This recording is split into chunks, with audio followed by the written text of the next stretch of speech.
चक्रवर्ती तूफान के बाद अब नया खतरा जो कि बदल सकता है। यास में ओडिशा के कई जिलों को किया गया है अलर्ट।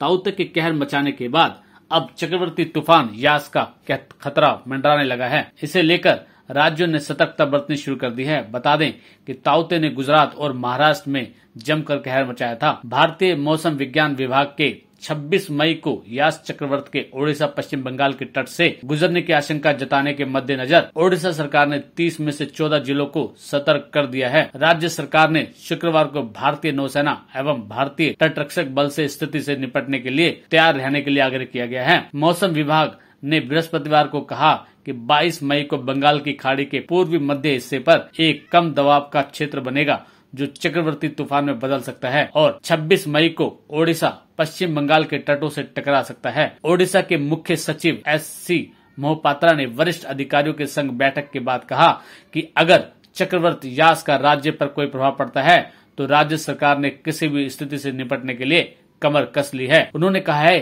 कि हालांकि अब तक मौसम विभाग ने चक्रवात तूफान के संभावित मार्ग, इसकी गति, तट से टकराने का स्थान आदि के बारे में जानकारी नहीं दी है, फिर भी सरकार ने तैयारियां शुरू कर दी। केंद्र ने राज्यों से स्वास्थ्य केंद्रों पर दवाओं का भंडार सुनिश्चित करने को कहा। केंद्र सरकार ने आंध्र प्रदेश, ओडिशा, तमिलनाडु, पश्चिम बंगाल और अंडमान निकोबार द्वीप समूह से यह सुनिश्चित करने को कहा है कि स्वास्थ्य विभाग केंद्रों पर आवश्यक दवाओं संसाधनों का भंडार रखा जाए ताकि यास तूफान के दौरान किसी भी आपात स्थिति से निपटा जा सके।